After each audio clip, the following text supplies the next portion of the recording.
జయవాసవి జయవాసవి సూర్యాపేట పట్టణ ఆర్యవైశ్య సంఘ అధ్యక్ష ఎన్నికల్లో నిన్న నామినేషన్ వేయడం జరిగింది. మొత్తం 11 మంది నామినేషన్ వేశారు. అందులో 5 మాత్రం విత్డ్రా చేసుకున్నారు. ఆ 5లో నేను రాచకొండ శ్రీనివాసు, మానసం నాగేశ్వరరావు గారు మరియు బిక్కుమల్ల కృష్ణ గారు. అయితే ఈ బరిలో మా అన్నగారైనటువంటి బెల్జె శ్రీనివాస్ గారు అధ్యక్ష పదవికి పోటీలో ఉన్నారు. వారికి మీ విత్డ్రా కావడం కారణం కూడా బెల్జె శ్రీనివాస్ గారు బరిలో ఉండనే మీ ముగ్గురు మాత్రం విత్డ్రా అయ్యారు. మా యొక్క పూర్తి మద్దతు ప్లస్ మా తరఫున పడే ఓట్లు కానీ ఏవి కూడా అత్యధిక మెజార్టీతో బెల్జె శ్రీనివాస్ గారిని ఖచ్చితంగా గెలిపిస్తాము.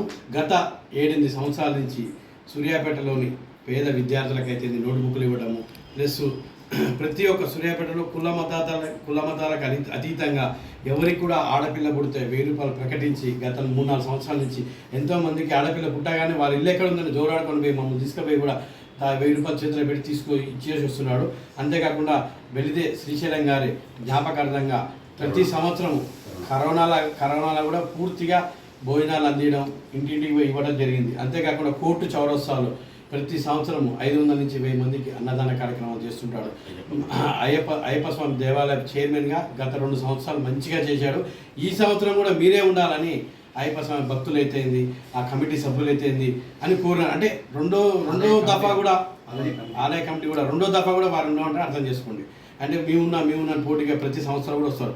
అయినా 2 సంవత్సరాలు నిర్విరామంగా నడిపి దానికి చందాలు కూడా మంచిగా వసూలు చేసి, అంటే ఇలా ఒక అధ్యక్షుడు అంటే అధ్యక్షుని చూసే చందాలు వస్తాయి, అధ్యక్షుని చూసి గుడిని చూసి చందాలు వస్తాయి. అంత నిర్విరామంగా గుడిని అత్యధికంగా భక్తులతో తీసి అభివృద్ధి చేసారు.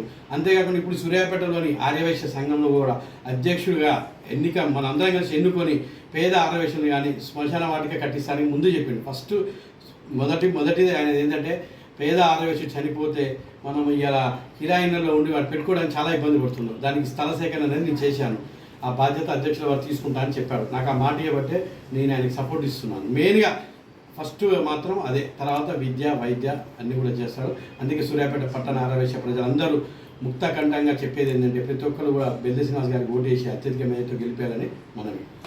జయవాసవి మన సూర్యాపేట పట్టణ ఆర్యవైశ్య సంఘం నిన్న నామినేషన్ దాఖలు చేయడం జరిగింది. 11 మంది దాఖలు చేస్తే దాంట్లో 5 డ్రాప్ కావడం జరిగింది. అందులో మేము 3 కూడా డ్రాప్ అయినాము. ఈరోజు డ్రాప్ కావడానికి ముఖ్య కారణం మన బెల్జె శ్రీనివాస్ గారు అధ్యక్షులుగా ఉండడానికి మేము అంగీకరించి ఎందుకంటే మేము 4-5 సంవత్సరాల నుంచి అతని సేవలు చూస్తున్నాం. అతని సొంత డబ్బులతోటి మన నోట్బుక్స్ ఎన్ని పంచాడు అనేది అందరికీ మేము పోయి చూసాము. ప్రతి పాఠశాలకు పోయి నోట్బుక్స్ ఇచ్చినాము.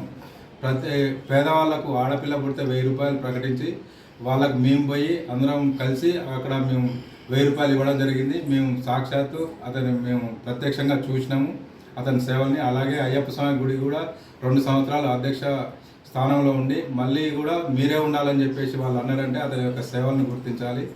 మనం సూర్యాపేట పట్టణంలో ఉన్నటువంటి ఆర్యవైశ్యులందరూ మన బెల్జె శ్రీనివాస్ గారిని అత్యధిక మెజార్టీతో గెలిపించాలని కోరుకుంటూ నేను విరమించుకుంటున్నాను. జయవాసవి. జయవాసవి. నిన్న 17/5/2026 నాడు సూర్యాపేట పట్టణ ఆర్యవైశ్య ఎలక్షన్ కోసం 11 మంది బరిలో ఉన్నారు. 11 మందిలో 5 విత్డ్రా అయ్యారు. దానిలో భాగంగా రాచకొండ శ్రీను, బిక్కుమల్ల కృష్ణ గారు, మానసం నాగేశ్వరరావు విత్డ్రా అయ్యి మేము పూర్తిగా బెల్జె శ్రీనివాస్ గారికి పూర్తి మద్దతు ఇచ్చి వారిని అత్యధికంగా మెజార్టీతో గెలిపిస్తామని మాది.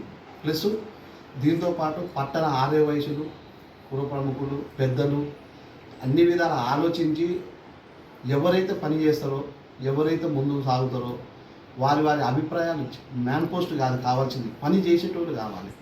జయవాసవి. నిన్న పట్టణ ఆర్యవైశ్య అధ్యక్షునిగా నామినేషన్ వేసి నా కోసం నన్ను అత్యధిక మెజార్టీతో గెలిపించాలని ఆకాంక్షతో బిక్కుమల్ల కృష్ణ గారు, మానసం నాగేశ్వరరావు గారు, రాచకొండ శ్రీనివాస్ గారు విరమించుకున్నందుకు వారికి కృతజ్ఞతలు చెప్తున్నాను. అలానే మానసం నాగేశ్వరరావు గారు చెప్పిన విధంగా నా ఫస్ట్ ఎజెండా కర్మకాండల భవనానికే నేను ప్రాధాన్యత ఇస్తాను. నా ఫస్ట్ ఎజెండా ఈజ్ బెస్ట్ ఎజెండాగా దాన్ని నేను సాధించి ఒక 6 months లోపే నేను దాని నిర్మాణ కార్యక్రమాలు చేపడతానని నేను వాగ్దానం చేస్తున్నాను. 6 నెలల లోపు కర్మకాండ పూర్తి చేశారు హైలైట్ చేయండి.